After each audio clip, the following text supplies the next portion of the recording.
You know, it's Dylan and I were just talking about another video how we feel horrible some of the areas that are dealing with EHD right now. And EHD persists. It's not like we don't feel bad for people that have CWD, but we kind of don't, because you don't have dozens of deer that die in a year, or half a deer herd, or 2/3 of a deer herd dead out of, because of CWD.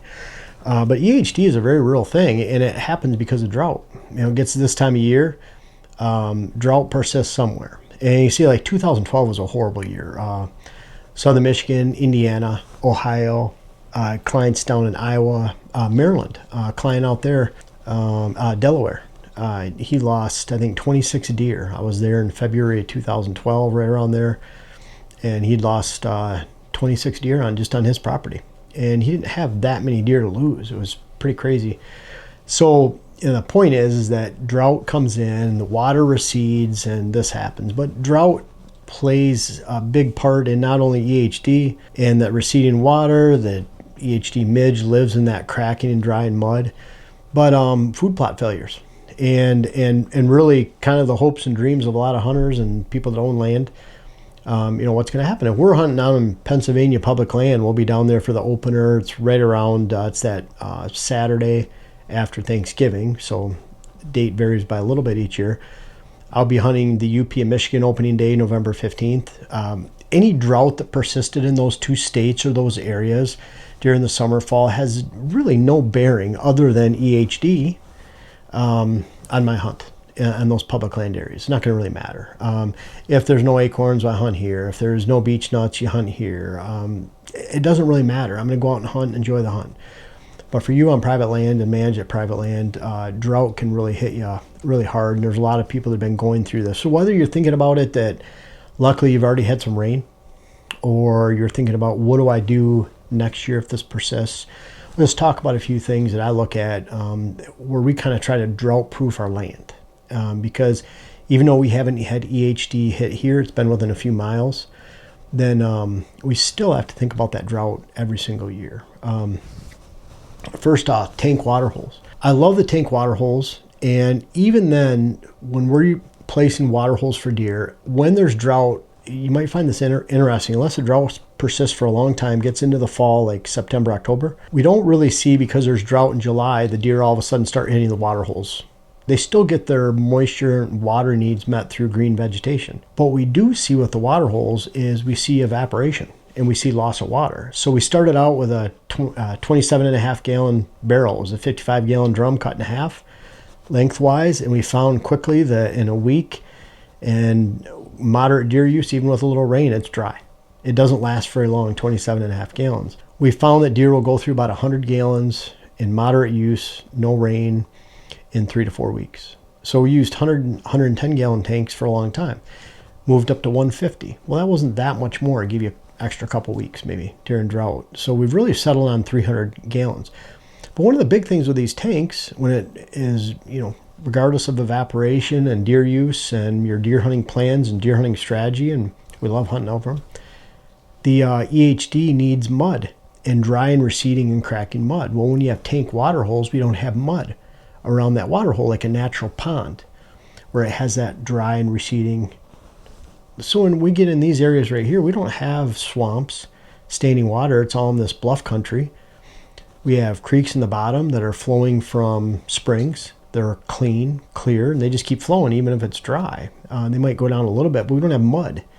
So we're pretty much in some of these areas, and you see that in Kentucky. You'll see some of the areas that are more farmland, gently rolling, flatter, that have EHD concerns, and then you get into some more of the hills where it's rocky, steep, jagged, no swamps, no standing water, and they don't have the EHD problems, or they don't have it very often compared to an area just 50 miles one side or the other. So we look at the water tanks as that's a way to kind of, I don't say drought proof your property, but EHD proof your property in an area where you wouldn't be susceptible.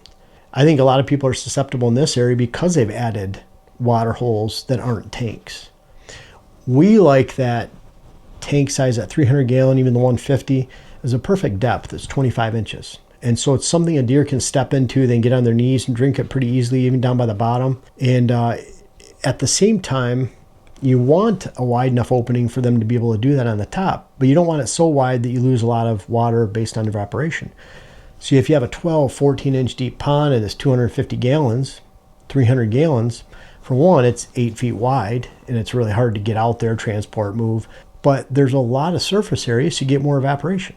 So that's one way to drought proof your deer plans when it comes to water holes, not only for EHD, but for conserving water. Now, at the same time, if it's 4 feet deep, that's too deep. But 25 inches, 300 gallons, that tank is 63 by 69 inches, fits in the back of a pickup. It seems to be that perfect balance. So think about that when it comes to tanks. Layering rye, that can be your saving grace. We plan on layering rye for a portion of our food plots, about 25% every single year, regardless of drought.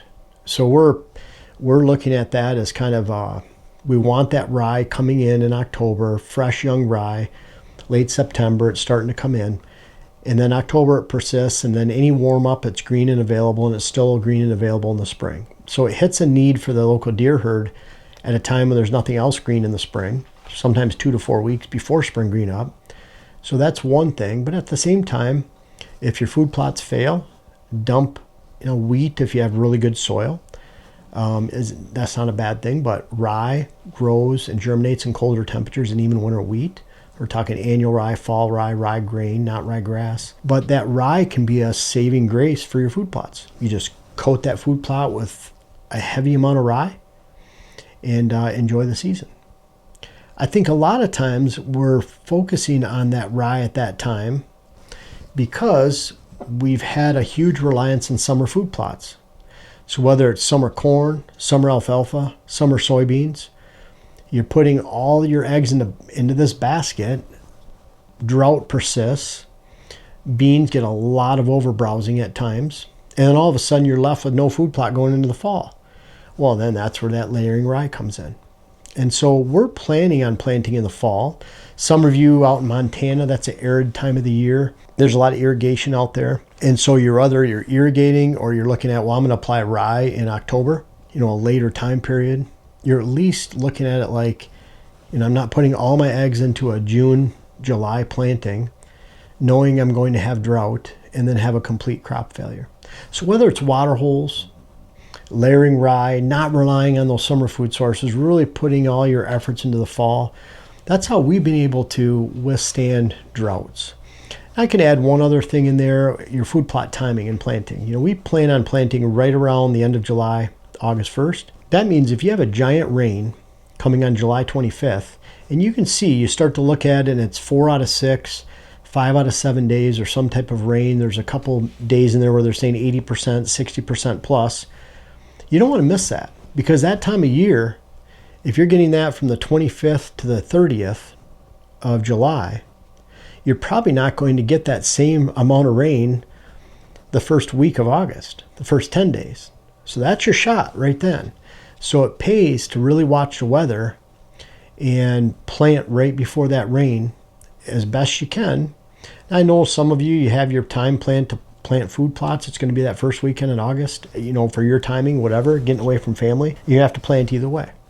There's nothing you can do about it. But if you have that flexibility, never miss rain at that time because typically rain is scattered. You're getting it every 10 days to 2 weeks, not multiple times every single week. And so that's another way to kind of drought proof your plans and your hunting going forward and making sure that you not only actually give yourself good hunting strategy, your water holes, lack of evaporation, the right size, layering rye, not relying on summer food plots, making sure you have those food plots going into the fall, at least something green, but that you can even help withstand EHD, which is something we've been teaching for years on this channel, using tanks. There's, again, no scientific evidence for that, just good old-fashioned common sense.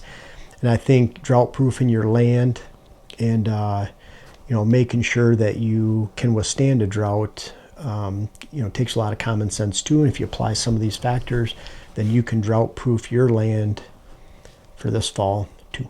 Yeah, I really appreciate you watching all the way to the end. Your followers really appreciate and taking the time. I wanted to mention We have our last minute food plots you can check out at Pure Wildlife Blends. We have a lot of different seed varieties, especially our fall power greens. We have ways to establish clover this time of year, rye, a lot of different goodies. We also have our client visits. We've already started scheduling for this year, December through next August. So there's 5 of us going to client properties. Make sure you check that out.